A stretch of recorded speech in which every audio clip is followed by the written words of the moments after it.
say krataa a omodi ababontin o kan krataa na mu a e ka ma ne kosi say Alan Kojo Chematin, former trade minister, free away free party, a better party. Oh, sir. And yeah, and before I have party, no, of the exit no, but he ain't her party now. Say, me kind be you. Come on, find shame. Short I say. Na JB. Yes, sir. Yanko Kratam, where you find memorandum of understanding. MoU. Nina ne say, a year in Nipan Naya. Samri, omo pre, nyamia domoa, a damemenda, omu edini omu foni. Ebe pie abwatuo krata ne so no de omunsa ko she krata ase de omunsa ko she krata ase yes I see JB okay so mo share live on Facebook no where the NPP memorandum of understanding interesting it's mo journey live on Facebook if they na yen kai together JB yes krata yi yetintim no enne ya oh, that they fresh. Fresh, JB Nkansuo. Oh, JB Nkansuo. JB Nkansuo. And Akoma him for you. JB Nkansuo. Na JB, a share so see yen. Yen as in. Yen aspirant no. Yen ya gya tum say ye koto aba no. Wo no mas. Yen ya gya tum say ye ko jame to ye so aba no. Aha.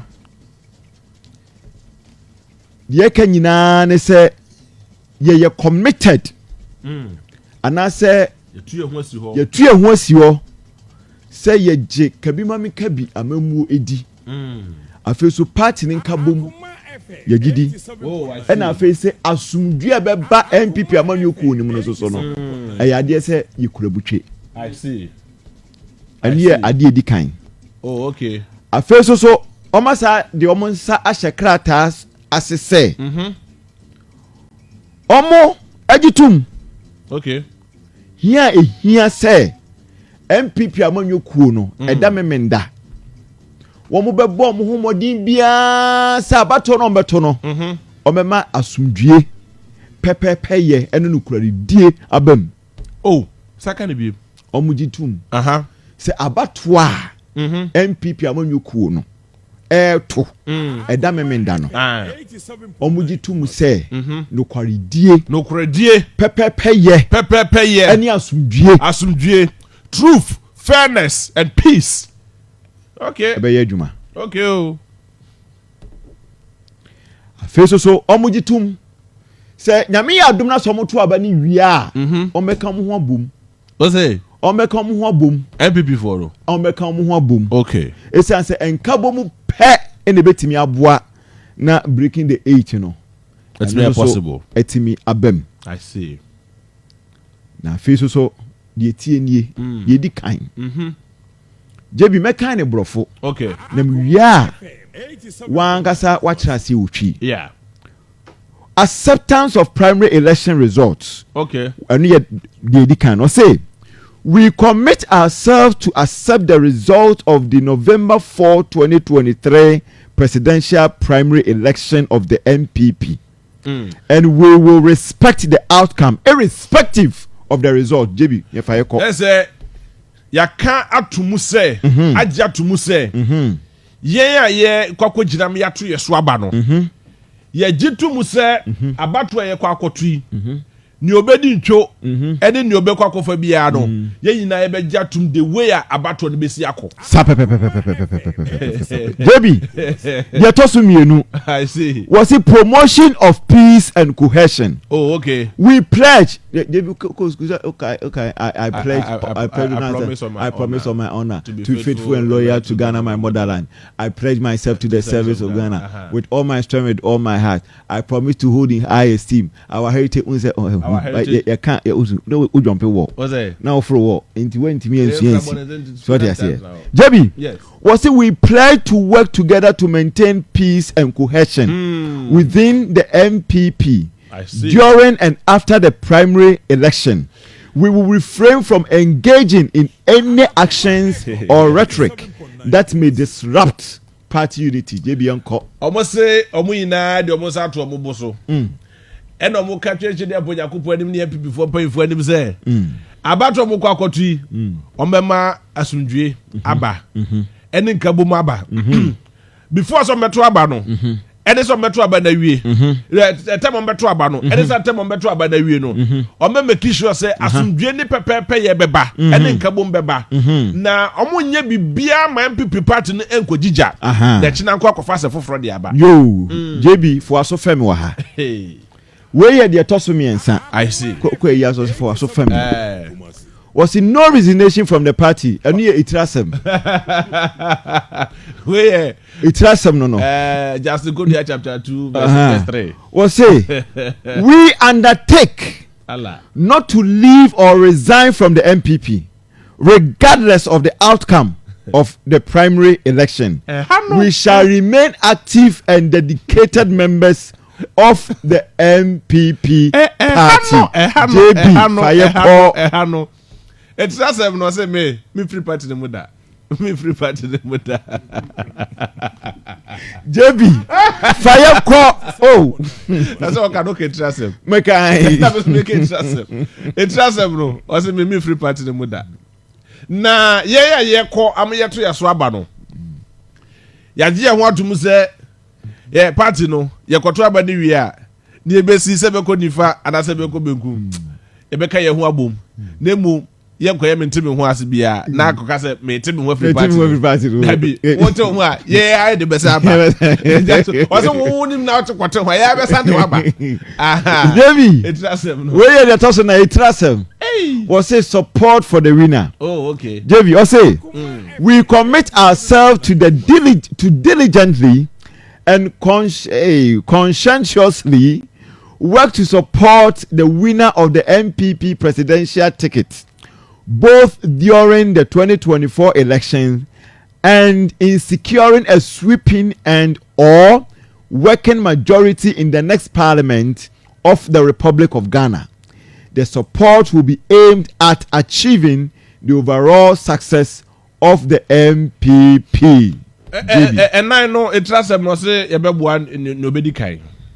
Na MPP before ye kwa kodina so monto yeso aba me Kennedy Japan me dem nua Dr. Bawumia a ohumia wanchia me ene akotwa free doctor ena Francis Adenimo ye na ye gitumu say he bebi onyobewu ni bia say ye me Adenimo say ye akotwa free o say Dr. Bawumia o say Kennedy Japan ye na ye bebo twi ni akwa kodi ba ko achi no be wunu ni be di na chi ni abomode se be kasumdwa sam ni na ya ta na chi de ahode be ta na chi pa na botai si edi so se ye be cross ni ye break 8 no ye timi break 8 no ma MPP so enya ntima pa afra na se de be ya ewia Ghana so betimi akọ nkanti ye MPP party ne betimi aye pa na ye mra hye bedwofo so ye timi ahyo mo den ama omotumi so enya dodo wo mra hye bedwane yeso yetumi break 8 no etifi asem yo JB ye tosu num ebi mo ho ai etrasem was say enforcement mechanisms any disputes or violations mechanically say enforcement mechanism see a show keten and I say yeah hwe say obedi djuma bi yeah hwe say obedi djuma bi say yeah hwe say obedi djuma bi I say any dispute or violations of this MoU will be subject to resolution within MPP's established internal dispute resolution mechanism in accordance with the party's constitution and by laws. I say it just no say me show kiti. Me say omni me be adwuma. Me show kiti. Na we asem kan ni na tintin de we quarter asem bi anim. Asem ba onye quarter asem. Ye be kan wo fie. By 40 fie mo ready. Omunya asem kan. E be pass ma mo maka. Etinya fe na ye de ko Supreme Court, ye de ko High Court de da bi we court bi asem. Ye wo ye mra ya hyehyɛ de ato dem say we here kokko te be kan fi adubro emu bia ye na adwo so de ko memo we show down me do that we show down we do ho no ma show down bia me no nya me nya hwe e bad we there ye ya ka say ye wo ye mra but for that omunya asem nka ye be pass am abo aka na de asumdua ba David ato sinsia atitrasem and itrasem was a timeline and duration. Okay. This MoU shall be in effect from the date of signing until after the announcement of the MPP's presidential candidate for the 2024 election. I see. Into where you say, just about say, that's a crater will be dimu. Eda, we number jet to me the Musasha craters. And the dear, what you there, Omuda Musasha craters is ya. And then 2 years, second year. And now we now do Musasha craters, SSI, make any diapom, oh, my jet to me, number one, my jet. Me Dr. Bawomia, oh, my jet to come pa. Na kotafri ekra de ne de nigye ne ahosepekra na gitu mu na adenimu warukra de wanhwe so kra wankeka wanwene ho kra so me de me na me de magatu mu kra magatu mu timadika da se kra ai o ma da se de bia da se enti etefo edunye signature na wo ho no obi asan enti o yakere Japan signature tete so kakra wa animu ai assassin fusu kwan ten ba de ma bia de betu asan yo JB hade so say Ken signature na ten so o te on tiase kra nyame on tiase kra ten na wo ho no obi a signature kama Dr. ba obi ade ne etoso mienu saso na yera owusu akoto free owusu free akoto yes Francis Adenimu. Nothing na JB Mintiasi. Adena Dr. Mahmoud Baumia. Oni Francis Adenimu mukwa mo pen black. Oze. Adena mukwa mo do pen black. Se na be ya obi abe hu se Baumia ni. Na Adenimu ni. Na Kennedy susu ni. Because Kennedy ni blue. Na Akoto free de susu blue. E blue. Na Baumia ni Adenimu ni black. Blue black o. Sir, black. We are sure. E blue. Oze. Ana obi na akwasa ne de aja ne de mu ana Dabi blue ma de the blue pen what the big pen assign any e wo better what the big pen assign na JB yes wo mo sign na wo sa dance for ho okay eti dance for e wo ho a wo so de wo sa share krata na sibi Professor Aaron Mike Okwe. Oh, okay. Ono ye chairman of the New Patriotic Party Presidential Elections Committee. I see. Sorry, I see. Yes. And I feel so Mr. Kwabena Abankwa Yeboa. Ono the vice chairman. I see. Election committee, you know. Yeah. And I feel so Papa will attack us ofia hapa. Mr. William Yamwa. Oh, okay. Ono ye member no side secretary to the committee. I see. It's inform me and say Eddie Adansi. Trodo. Kron. Say baby akeka ko die. Ye de Sasha Kratas. Ya hwe mo asensan. Enye nhye de. But ya hwe mo asai. It is asem bi ba. Mu mebisa yen. And JB omo we empanifo a omo de omo sa so share kratas di adanse e sign dwumadi omudi emprempren e NPP ni mu no na mom no dem ho so de e yade say na his excellency the president of the republic na nado danko Akufo-Addo no hobi I know hobi and na face so the former president his excellency John Ajekungufor and so join you omo via Zoom Nana, Uni. Nana. Hey, who watch you? Nana boho. Interesting. Nana boho.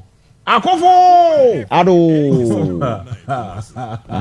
Nana boho. Oh, I see. I feel so. In fact, party in penny for you now. The national chairman. Yes. The national secretary. National secretary. And Professor Michael Kwe. Yes. And the lives of other special dignitaries. Nada na dwafa na konya nanko. Ushara no busano. Ebi okwadi na konya ko. Ushara no busano. Eti JB enti the C enne ewo NPP akache soso no eno no. All right. Samre de enima nyina guna kwam. Se nyame ya adoma na JB accreditation in mai. Na ye kuma kana. Eti enima nyina dia dance se de ya de se bibia de dana kwam. Nyame ya adom na se Yesu Kristo wa ma nyame ya adom wo kina ene ne memene dade a JB abato no wo se etimi eba so time be o start time be JB wo hwe omo nhihye mu no a enye different from electoral commission nhihye a omo de ba yekoto abatu anti at least by 7 kwa de na ya de se omo de ahye so na JB wo hwe nhihye omo ya omo hwe ni mu se we bi emo ewie numre no 9 de na o se collation no ni nyina na results nyina betodwa is an say Ashanti region omo collation region bia be ni omo collating results no wi a no mo pushi certified results nyana say provisional results nyana ma yen cry I see. So akabum national coalition afim we are na omo declare, but they should trust media general. Yes, say yeah, we have already set the pace. Oh yes, we are the elections command center.